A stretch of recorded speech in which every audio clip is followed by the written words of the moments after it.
Hey guys, and welcome back to my channel. Today I'm actually going to cover a topic that a lot of veterans don't know about.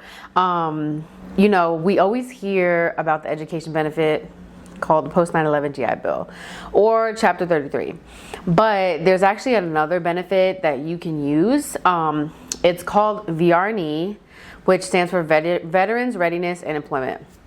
That's Chapter 31, but there's a little bit of a difference. Okay, so with post 9/11, you know, once you do your active duty time, you can start school, use the benefit. Okay, cool. But with VR&E, you actually have to at least be predicting to get 10% disability or already have a rating of at least 10% VA disability to apply. Now, there's been a lot of like mixed reviews on that.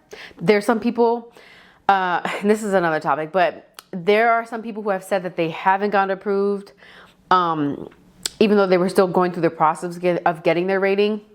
And some people did get approved because they ended up getting the 10% down the road. So it comes down to your counselor, which is a whole thing, a whole thing in itself, because your counselor is like everything. But let's just start with the basics, okay? So you apply, you know, you have to your 10%. Now, VR&E doesn't only help with school, so they can help with, they help with employment, education, which is like the most common one that people use it for. And another thing is they help with your business and some other topics too. I'll have to look into it, but those are the main areas that they help with.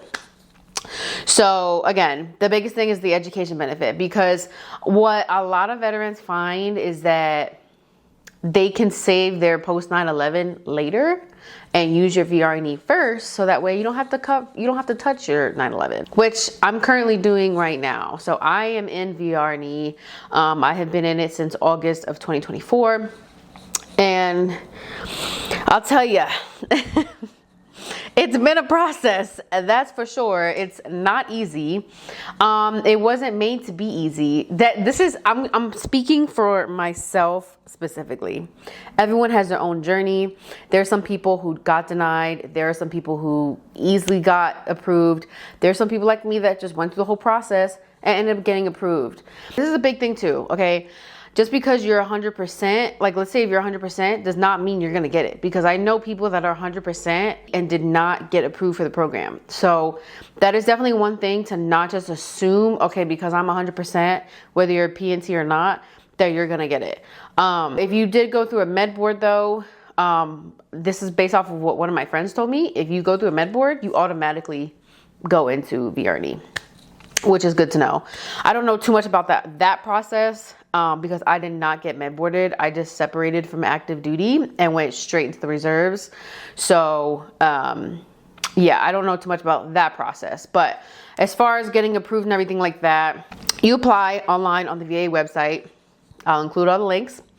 And you got to expect about 30 days, at least 30 days for a counselor, someone to reach back to you, okay? Now, when they reach back to you, you have to fill out some forms. I did my forms around December of 2023. So I'll have to look back and see what those forms are.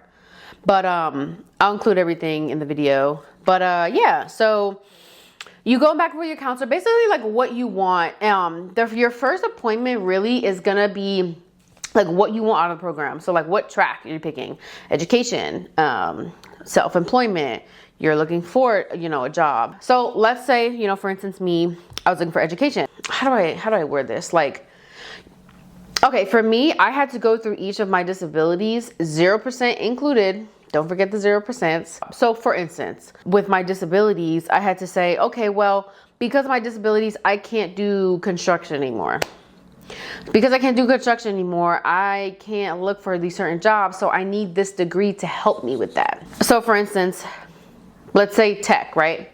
I was in civil engineering when I was active duty, and I want to break into tech. Okay, one of my disabilities is back pain. I have to say, okay, I cannot continue to try to pursue a career in civil engineering because I have back pain, and this will agitate my disability, which is why I want to go into tech. I want to go into tech because I don't have to do any lifting. I don't have to do anything strenuous that will irritate my disability. And that's the biggest thing is really proving to your counselor that whatever track you're looking for is not going to irritate your disabilities. So definitely keep that in mind. And I know that there's a guy that explains like going into detail pretty well. And I believe there's another girl that does a video on that too. I'll have to look into that. So once you explain everything, and let's hope that, you know, it's really dependent on your counselor, because I've seen where people explain to one counselor and the counselor's like, yeah, you're not getting this. And then they apply again and they're like, okay, well, you know, we'll approve you. So it just really depends on your counselor. Moving past that, I got approved. You get all your documents together. So like, you know, you need your transcripts. You need to do a job market analysis. So I don't remember exactly how many jobs I had to provide. I think it was like 4 to 5 jobs that my degree will get me. So for instance, cybersecurity analyst. Okay, you include the job and it's gonna say bachelor's degree required. Well, you don't have a bachelor's degree. So boom, that's a match. That's good because it's showing that you need the degree to get the job. And so you do a job market analysis that's pretty in depth. And I'm telling you, it's gonna seem like a lot because it is a lot, but it's totally worth it. You have to put the work in. You have to put the work in to get the benefit. There's a lot of people that are like, this is hard, and they just stop. They just stop like going through the process. Do not give up. Do not give up, please. Do not give up because it's totally worth it. It's gonna take time. It's gonna take hours of researching on the computer. I mean, we spend so much time on our phones anyway. You might as well do it for the benefit because there's a lot of people who don't get the benefit.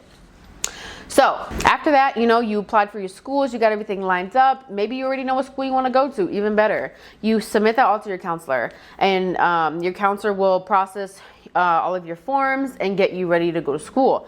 Now, this is the tricky part because your counselor could be great or your counselor can be absolutely terrible. And my counselor was pretty bad. Like, the communication was so good. It was going so well. And then it started dropping significantly. And what I mean by that, communication lost. Stop answering emails. And it's crazy because like you would think like, what, they can get away with that? There's a lot of counselors that do that. And it's like, it's huge. It's like a huge thing. I don't know why. I don't know. I don't know if there's a shortage in counselors or something, but it's pretty bad. So anyway, I started school, even though my counselor said that I was not approved yet.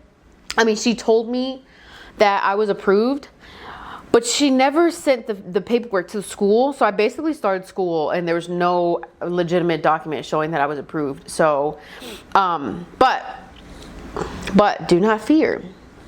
Because as long as you keep in contact with your counselors at the school and your VA rep, you're fine because they're going to end up giving you a code. They coded me because they knew that I was already in the process of VR&E. If I never reached out to them, if I never did anything and I just signed up for school and I just started classes, I would have had to pay. Oh, trust me, I would have had to pay. At least that's what they said. But I was coded. So it was kind of like a safety net. And so that happened, and then I never heard from my counselor again. And then out of nowhere, like 2 months later, I heard from another counselor, which she's been amazing. And yeah, but I didn't get any money. I didn't get any BAH. I started school the last week of August, and I didn't get my BAH, I think, until like mid to end November. So if you are relying on with the VR&E, because I don't have experience with GI Bill, with the VR&E to pay your bills on time, I would not do that. just like a little too risky, honest. And I almost gave up. I literally almost just like quit the whole program and just applied for the GI Bill just because of how much of an inconvenience my counselor ghosted me, like impacted the whole process. But it worked out, thank God. And yeah, so patience is a virtue, that's for sure. Like I said, it really just depends on how your counselor, like if you get a good counselor, the process is gonna be great. If you have a bad counselor, you're gonna wish you never applied. Sorry, but it's just weird. I don't know why it's like that. I really don't.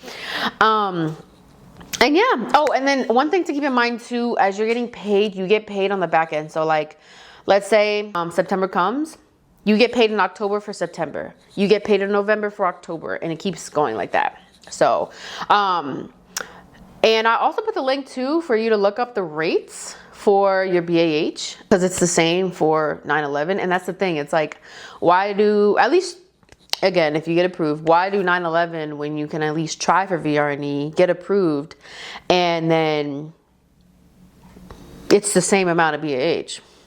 You know what I mean? So yeah, and then one last thing, I feel like I covered the basics of everything. From me applying after the 30 days and they got back to me, we had our first interview. It only took, I think, like 2 business days for her to actually be like, you're approved. So that part is pretty quick. Just have a lot of patience. It's something that you definitely want to start ahead of time. Like I applied October 2023. They got back to me November 2023. I was supposed to start this college in January. That's a long story. Didn't end up happening. I ended up changing my degree completely, going to a completely different school. The thing was, I wanted to start in January initially of 2024. That did not work out. For me, that was like a me thing, because I was like, I don't know what I'm doing anymore. I don't know what degree I want to do. I didn't like the school. The counselors were weird, whatever. So I was like, I'm going to go to this other school and I'll start in the fall, whatever. Well, they were like, well, that's a little too far away. So they basically had to close my case and I had to get it reopened. That also kind of delayed me a little bit, but still, my counselor like just still went MIA. My new counselor, when they opened my case up, she still went MIA regardless. But because I opened up a new case within a year time frame, I didn't have to apply again. Like I applied, but like I didn't have to do the interview all over again. Like I didn't have to go through all my disabilities again, because they still had my record open, my case open. So that was cool. Just keep that in mind. Like if it's, you know, if like right now we're in spring, we're approaching the summer. If you wanted to start in spring of next year, it might be too far away. But check with the counselor, and just keep that in mind. If you want to do fall, I would definitely apply like right now. Like right now. Yeah. And that's really it. So other than that, it's been going good. Every time, you know, you want to have a new class, you certify your classes within your school's website. And your VA office your veterans office will do that for it. Like they'll help you through everything at your campus. So that's cool. That's the experience I have had. And then you have to show your grades. The thing that I do know for sure, VR&E, is if you fail, this is what my counselor told me, if you fail a course, they can pay for it again, but just know after that, they're not going to pay for that. So keep that in mind too. That's really about it. VR&E is really there to help you, you know, the track that I'm doing is to get your degree and then also get a job afterwards. So in the midst of your semester, they're going to send you some questions like, what have you been doing? Networking, internships, things like that. So yeah. But like I said, my counselor now is great. We've been in contact. She answers all my emails, which is cool. Oh my gosh. I totally forgot. One of the best things too about VR&E is that you can get a computer. You can get a laptop or desktop. It's a little messy, but this is my desktop. Ooh, this is my desktop. I do have a MacBook. I got a brand new one. I got the pink one. It's my favorite color.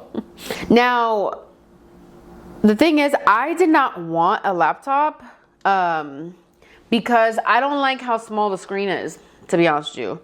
And I wanted a desktop.